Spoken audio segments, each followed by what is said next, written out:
friends, welcome to my channel Managing Diabetics. Thank you guys for supporting me on my page. I'm reading all your comments and I'm seeing all the suggestions you guys are making, and I'm responding as I can. Alright, I'm going to go straight to the topic today. Today I'm going to be discussing about cholesterol. I'm going to discuss 3 topics on this video. What is cholesterol? This is an in-depth. What is cholesterol? What is the diet for cholesterol? And what is the normal cholesterol levels? So this is the 3 topics that I'm going to be emphasizing much again on cholesterol. Okay, this video is solely of cholesterol. The previous video that I did it in conjunction with diabetics. So now this is a purely on cholesterol alone. Okay, I'm going to make it simple for you guys to understand. As a diabetic, you're also going to develop cholesterol. So what is cholesterol? Cholesterol is a fatty substance that occurs naturally in the body. Okay, it performs several vital functions.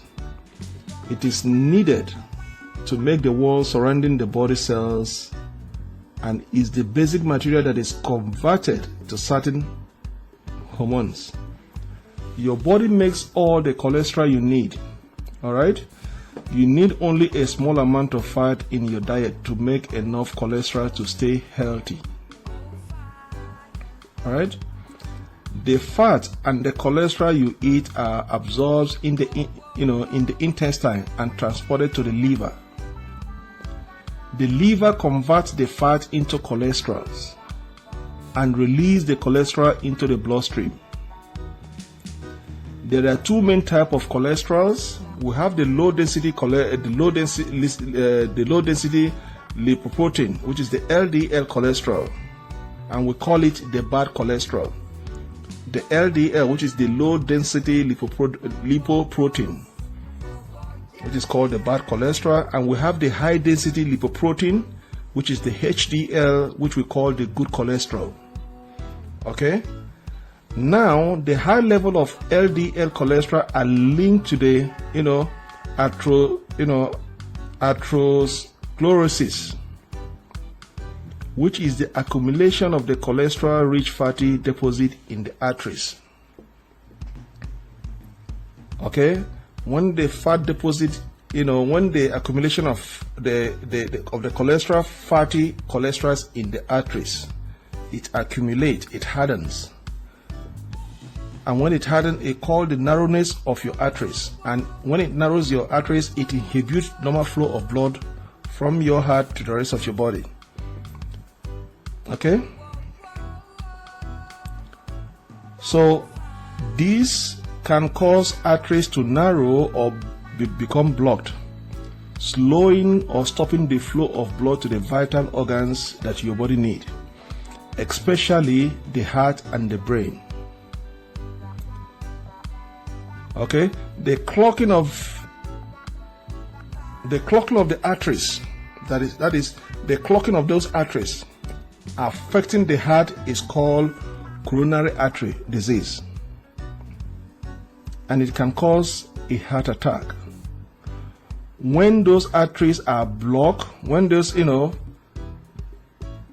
arteries that that transport blood to and fro from the heart to the rest of the body are blocked, okay, it causes stroke. So people with high level of HDL are less likely to develop cardiovascular diseases. So that's why I've mentioned in my previous video, if your HDL is always at the normal level, you are less likely to develop cardiovascular diseases. However, if people that have both HDL and LDL cholesterol level, he or she might still need treatment to lower the LDL level. So one have to be lowered, and the bad cholesterol have to be lowered. You have to make sure your LDL is lowered and keep up the HDL. Okay? So it is very important you keep your HDL, which is the good cholesterol, normal, and lower your LDL. Okay, so it is very important you understand the difference between the LDL and the HDL. The HDL is the good cholesterol, the LDL is the bad cholesterol. The desirable level for the LDL cholesterol depends on whether or not a person already has a disease caused by those clogging of the arteries, or diabetics, or the risk factor of coronary artery disease. Okay, so if you have any of these, if you have diabetics, then you have the chance of developing LDL. Okay, so in addition to LDL cholesterol level and diabetics, risk factors for coronary arteries disease include. Okay, so now I'm going to give you the ages that you are prone to having cholesterol when you are diabetic. Okay, so in addition you have LDL and you have diabetic, then your risk factors, your risk factors varies. So if you're a male older than 45, yes. If you're a male older than 45 and have diabetics, you stand a chance of having bad cholesterol, high LDL. If you're a female older than 55 and you are diabetic, you stand a chance of having high LDL cholesterol, which is the bad cholesterol. Being a female with premature menopause and you are diabetic, you stand a chance of having LDL. Okay? Having a family history of premature coronary artery disease, a father or a brother younger than 55 with coronary artery disease, or a mother or a sister younger than 65 with coronary artery disease, you stand a chance of having LDL, which is the bad cholesterol. If you smoke, if you're a smoker, you stand a chance of having LDL, bad cholesterol. If you're having high blood pressure, then you stand a chance of having bad cholesterol. Okay, so not having enough good cholesterol, which is the HDL, can also contribute for you be open to having LDL, which is the bad cholesterol. All right, so now what is the normal cholesterol level? What is the normal cholesterol level? All right, the total blood cholesterol level is determined by the LDL and HDL values. All right, and also the level of triglyceride. Instead of looking at the table, you and your doctor should decide what personal goal numbers should you strive for. That is why I said everything I've been saying is about your doctor and you. Every doctor has a different way of dealing with diabetes, cholesterol, and high blood pressure. Okay, the ideal cholesterol LDL level is less than 70 milligram per deciliter. Listen properly. Remember I said my matrix, I'm using the North American matrix. The North American matrix is different from the European matrix which the African country use. So whatever number I gave you here, you have to convert it to the European matrix. We in North America uses milligram per deciliter, while the European models use the European models use millimoles per liter, which is mmogl/L, millimoles per liter. So if I give you 70 milligram per deciliter, you have to convert it to millimoles per liter, which is the European matrix. Okay, so your ideal glucose, your ideal cholesterol LDL level. Remember, I said LDL level is your bad cholesterol. So your ideal cholesterol LDL is less than, it should be less than 70 milligram per deciliter. Okay, it should be less than 70 milligram per deciliter. So you have to convert it to your millimole per liter to know what it is in the European matrix, which is the African country use. Okay, if you have coronary artery disease or peripheral artery disease, or have had a stroke from atherosclerosis, this should be your goal. It has to be less than 70 milligram per deciliter. Okay. However, if you do not have cardiovascular disease and no risk of factor for it, an LDL cholesterol level of 100 to 130 milligram per deciliter may be acceptable. So if you don't have any of those conditions that are listed above, if you don't have any coronary artery disease or peripheral artery disease, or if you have not had any stroke before, you are just a normal person, then your ideal LDL cholesterol level should be 100 to 130 milligram per deciliter, may be acceptable if you don't have any of those conditions. So whatever number I gave you here is North American metrics. You have to now use your European metric. African countries use European metrics, which is millimoles per liter. So you have to convert whatever number I gave you here now to that to be able to know the equivalent. So if you don't have any of those cardiovascular diseases that I mentioned above, your ideal LDL, which is your bad cholesterol level, should be 100 to 130 milligram per deciliter is acceptable. Okay. Now your level for HDL cholesterol also matters. That is, your HDL is your good cholesterol. They also matter. So your level for HDL cholesterol also matter. People with level below 40 milligram deciliter are more likely to develop the heart disease and stroke. Okay, so you see now, if your HDL, which is your good cholesterol, is the level is below 40 milligram deciliter, then you are more prone to likely develop cardiovascular heart disease and stroke,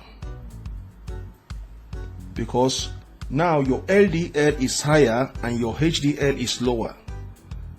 Because your HDL is above your good cholesterol and your sugar level is higher, then you stand a chance of developing stroke, heart disease, or even heart attack. Alright? Because it's going to trigger your triglyceride level up again.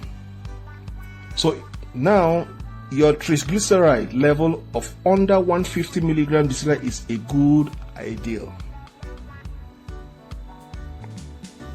Okay, so these are the numbers you have to have in mind. All right, these are the numbers that you have to have in mind. Now, my next topic in this video is, does a high cholesterol level causes symptoms? Does a high cholesterol causes symptoms?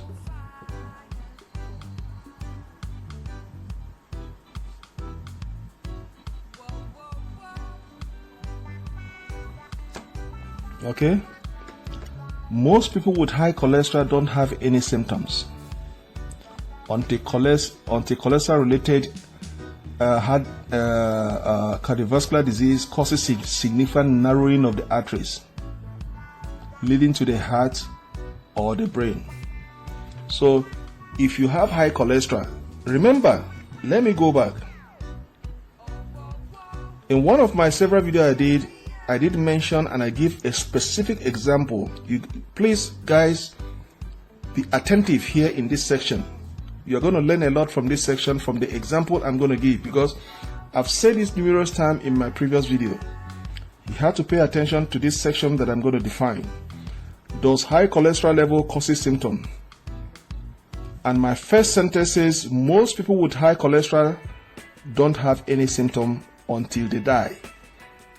Until cholesterol related heart disease causes significant narrowing of the arteries leading to the heart or to the brain. Let me explain. If you go back to my videos, you see where I explain this, and I give a specific example. You might be talking to somebody now, or you just met a friend now. A friend visit you, came to your house, came to your shop, came to your workplace. Both of you finish talking or have your lunch, have your breakfast, and all of you will say goodbye and go.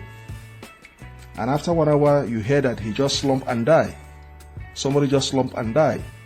This is what it's referring. This is what my first sentence is referring. And you'll be wondering, but I just saw my friend just now. Well, all of a sudden, that he just slumped and died. And because we have this African mentality, that when somebody all of a sudden slump and die, it's like somebody did a black magic, a juju on him or her, and he died. No. So that is why I say pay attention to my first sentence. It's very important here. Does high cholesterol level causes symptoms? And I said most people with high cholesterol don't have any symptom until cholesterol related causes a significant narrowing of the arteries leading to the heart or to the brain. Let me explain. If you have high cholesterol, what does it do? It causes a plague in the arteries. The fats build up in those pipes, those arteries that lead blood in and out of your heart to your brain, to your heart, to other organs. So when those fats are deposited in those arteries, it clogs, it builds up, it builds up, it builds up. And when it builds up, it narrows those arteries. And when it narrows those arteries, it doesn't give you any symptom because you are not going to the hospital to check your cholesterol. Now, what happens when your arteries are narrowed? The flow of blood to the other organs and to your brain, to your heart, is not going at normal rate. It's slow. Not enough blood flowing in and out because the arteries are narrowed. Now, what happened? Your heart is now pumping blood 200 times more than the normal rate. At the normal rate, your heart, when the arteries are not blocked, when the arteries are open, the blood flow normally to all parts of your body, your brain, you're having enough blood. But because this fat is building up in your arteries, it's building up, it's clogging, getting harder, your arteries get narrowed. And when it get narrowed now, your heart is now pumping blood with all force. 200 times more than the normal rate to make sure that he pumps the heart pumped blood to reach your brain and by that force is using to pump out the blood. That's how people have heart attack or stroke and then they collapse and die. And then you'll be wondering, oh, it's like somebody did something. No, because he or she doesn't know that he has a high cholesterol. He doesn't go to hospital to check because high cholesterol doesn't give you any symptoms. The only symptom you are going to get is except when you have heart attack or stroke or you all of a sudden you faint and die. That is why it is important to check your cholesterol levels almost every time. Make it quarterly, every 3 months, every 6 months. Even if you are not sick, go and see your doctor. Doctor, I need to check my cholesterol, I need to check my high blood pressure, check my sugar level. It is very vital. So that is why I say pay attention to these sections. Okay, the result can be heart-related chest pain, angina. When you have chest pain, it's called angina. Okay, first of all, you might have a heart pain. Anytime you have pains in your chest, because your heart is on the left-hand side. Remember, many people don't know where their heart is. They thought their heart is here or here. Your heart is here at the left-hand side here. This is where your heart is. Please, my friends, whoever that's watching this video, anytime you feel a pain here, anytime you feel a serious pain here, even a slightest pain here, head to the hospital, go and see your doctor for check. Don't ignore it. Anytime you feel a pain here, this is where your heart is. Anytime you feel a pain here, straight to the hospital. Dump whatever you are doing, straight to the hospital. Go and check it out before it's become too late. That is what is called angina.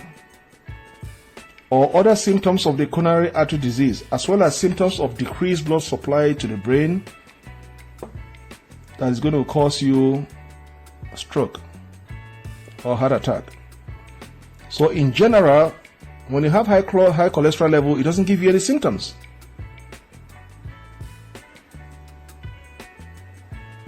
Okay, about 1 out of every 500 people has an inherited disorder called familial, hypercholesterolemia. This when sometimes it's hereditary. You inherit from your family. It's in the DNA of your family, which can cause extremely high cholesterol levels above 300 milligram per deciliter. People with this disorder can develop nodules filled with cholesterol over various tendons, especially the axial tendons of the lower leg. Cholesterol deposit also can occur on the eyelid, where they are called, it can develop on your eyelid. So that is why you have to pay attention here. This is where your heart here. This is where your heart is. Your heart is not here, it's not here. Your heart is here. Anytime you are feeling pain here, straight to the hospital. Check it out. Okay? They're going to perform some X-ray or CT scan or ECG. There's something they call ECG to monitor your heart rate. Okay? So either CT scan, or ECG or X-ray to check it out. But it is important you go. Don't ignore when you have a angina, a heart pain here. If the pain is coming from here, it's something you're going to take serious. If it is from here, it's okay, but here, head to the hospital. Leave whatever you are doing, head to the hospital. Because it's a sign of you're about to get heart attack or a stroke or something serious. So you got to be very careful where they pain. That's why if you go to the hospital, they will tell you, if you say you are feeling pain in the chest, they want to know where are you feeling pain. Once you say here, they take it serious. Once you say here, they say, okay, it's not your chest. So once you feel a pain here on the left hand side where your heart is, head to the hospital. Okay, so let's go. What are the diet to lower your cholesterol levels? Okay, there is no consensus on the best diet. The most effective diet to lower your total and LDL cholesterol is vegetarian diet. So if you have LDL, which is bad cholesterol, okay, you have to concentrate on vegetarian diet. Okay, however, this is not an easy diet to follow, so you have to be vegetarian if you have cholesterol issue. When you have always high cholesterol, you have to be vegetarian. That is the diet you have to concentrate. Okay, so many people prefer Mediterranean style diet, but there is no strict definition for what should be included in that type of diet. In general, this means concentrate on vegetarian diet. If you have high cholesterol, vegetarian diet is what you're going to concentrate. Okay, so your diet in general should include getting the majority of the daily food calories from the plant source, especially fruit and vegetables, grains, beans, nuts, and seeds. So getting the majority of the daily food calories from the plant sources, especially fruit and vegetables, grain, beans, nuts, and seeds. Number 2, using olive oil as a principal fat, replacing other fats and oil. Instead of using the regular oil that contains fat, use olive oil. Okay, olive oil, substitute it with olive oil. Because olive oil is better fat than other oil you are using. Okay, the next one is having some low fat cheese or yogurt daily. There are some yogurt that has a low fat in them, good healthy fat, and there are cheese that have low fat in them. Fish. Okay, eating fish at least a couple of times per week is a good source of protein. Fish. So you're eating fish at least a couple of times per week. Then the next one is limiting the processed food. So if you have high cholesterol, if you're someone that have your LDL, stop eating processed food. Going to already made food. Go to takeaways. Okay? Because you don't know the kind of oil they're using in there to fry those chicken, fry those meat. So those are processed food that you have to stay away from. And again, Another type of processed food again are canned food. You know those cans that are in tin. You go to the supermarket, they put them in tins. You know, they cook them like put some beans. You know, those food that are in tin.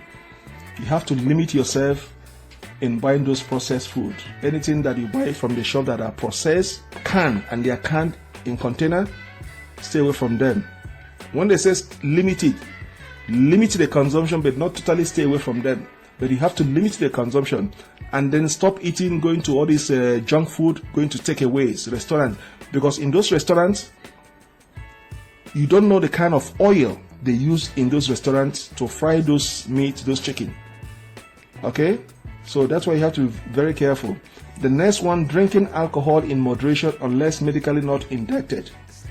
No more than 2 drinks per day for men and 1 per day for women. So if you like alcohol, you got to limit it. You got to limit your drinking of alcohol moderation unless medically not indicated. If it's medically indicated, then you have to stop.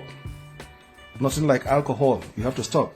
If your doctor say stop taking alcohol, it means stop taking not even a glass. But once the doctor did not indicate in your treatment of alcohol, then you have to drink alcohol in moderation. If you're a man, 2 drinks per day. A woman, 1 drink per day. Okay? So to maintain a desirable weight, you should take in only as many calories as you burn each day. If you need to lose weight, you need to take a fewer calories than you burn. People who aren't sure how to follow such diet may find it useful to work with a health care professional such as dietitian, nutritionist, doctor, or a nurse. Okay, so that is why I also emphasize your doctor and a dietitian. They are going to map out a plan for you on how to deal with your health issues. So this is the topic I want to cover on this issue of cholesterol. Okay, my next video is going to be on high blood pressure. I'm going to make a video for specifically high blood pressure. Okay, so please, my fans, I thank you guys for watching this video. Do not forget to subscribe to my channel. And once again, I want to remind you all that is watching my videos, please, if you have subscribed to my Facebook channel, kindly go to my YouTube channel and subscribe, because I also drop videos there and also drop videos on Facebook. Alright, in my Facebook page you see a YouTube button there. You click it, it's going to direct you to my YouTube page there you subscribe. Once you subscribe, immediately I drop any new video or any new material, you'll be the first to be notified. So you guys are missing a lot on my YouTube page. So what you guys are seeing on my Facebook page is just half of it. Go and subscribe to my YouTube page, watch my videos. You are going to learn a lot in managing your diabetics. So please, I'm going to be watching all my fans that are my fans on Facebook to see if they are on my YouTube page. Please, if you've not subscribed to my YouTube page, on my Facebook page there's a link, there's a button, you see a YouTube button there. Click it and then it's going to direct you to my YouTube page for you to subscribe there. Or you go to YouTube and search my name. My YouTube page is the same name as my Facebook page. You search it there, you're going to see my videos there. You click on my video, it's going to now take you to my page where you can subscribe for more videos. So once again, I thank you guys for watching my video, and my next video after this is going to be on high blood pressure. Okay, thank you guys for watching my channel, and I'm going to see you guys in my next video. Goodbye.